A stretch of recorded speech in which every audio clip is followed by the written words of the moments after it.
Channel देखने वालों को इल्तिजा उस्मानी के साथ। इसराइल ने एक बहुत बड़ा फर्शी खेल खेला है, उसके बारे में आपको डिटेल से बताएंगे, बस आप हमारे साथ बने रहें।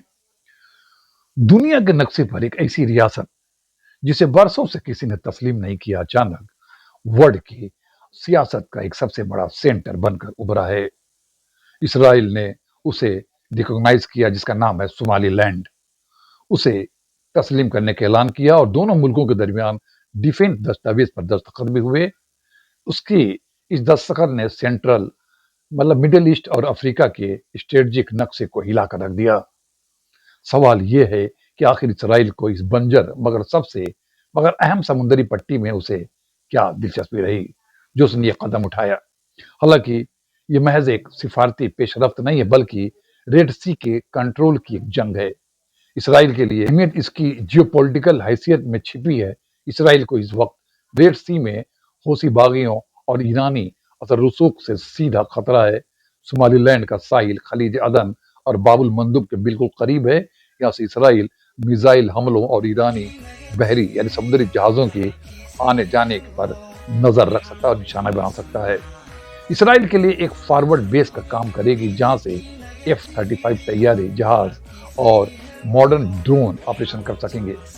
इस पूरे कॉन्ट्रैक्ट का सबसे खौफनाक और सनसनीखेज पहलू वो खबरें हैं जिन्होंने पूरी मुस्लिम दुनिया को हिला कर रख दिया और गुस्से की लहर दौड़ा दी।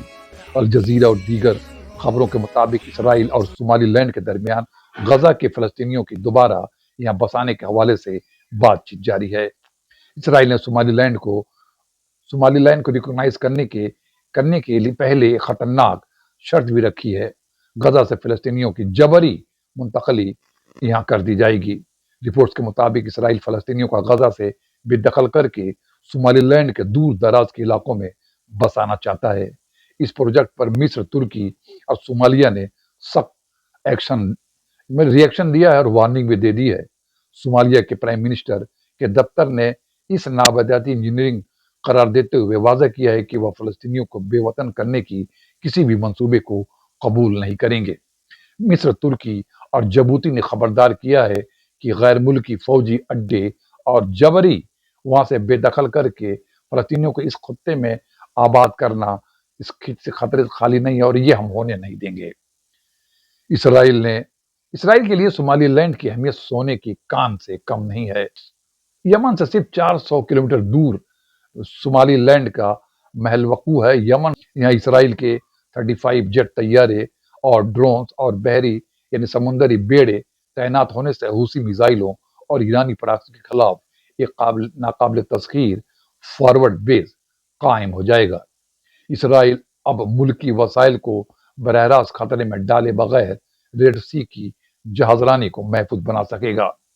एक्सपर्ट इसे इब्राहिम अकाड की अफ्रीकी तोसी भी करार दे रहे हैं, जहां इसराइली टेक्नोलॉजी और सिक्योरिटी के बदले स्ट्रेटजिक कदम जमा रहा है। अब बात कर लेते हैं सोमालीलैंड की। सोमालीलैंड एक मुस्लिम देश है और वहां पर 92% से ज्यादा लोग अरबी बोलने वाले हैं। सोमालीलैंड की तारीख अजीब व गरीब नशीब व फराज से उभरी है। 1960 में यह मुल्क सिर्फ 5 दिन के लिए आज़ाद हुआ था, जिसे उस वक्त भी इसराइल समेत 35 देशों ने तस्लीम किया था। लेकिन सोमालिया के साथ नाकाम यूनियन और फिर 1980 की दहाई के खूनी खाना जंगी के बाद 1991 में उसने दोबारा अपनी खुद मुख्तारी का ऐलान किया।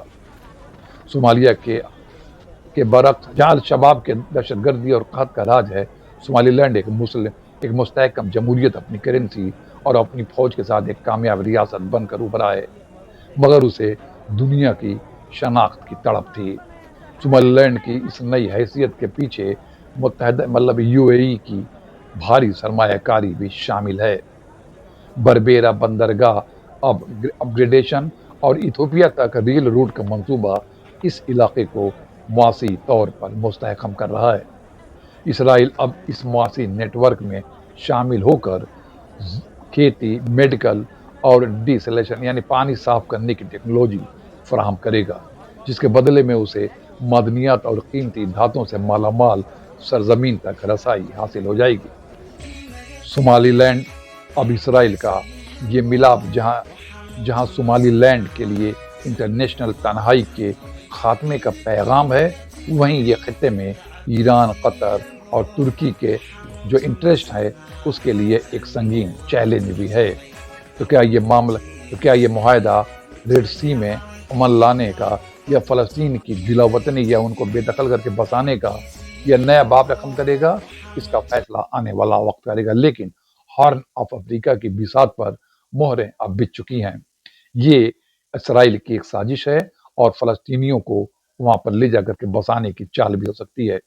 हालांकि पाकिस्तान, इंग्लैंड, अमेरिका सब ने सोमालीलैंड को तस्लीम करने से इनकार कर दिया है। तो हो सकता है इसराइल की चाल नाकाम हो जाए, लेकिन इसने खूब चाल चली है ताकि एक निशाने से, एक तीर से कई निशाने लगाए जा सकें, जिसके बहाने ये कतर, अरब देश पर के साथ साथ ईरान और हूसियों पर भी कंट्रोल रखने की साजिश कर रहा है।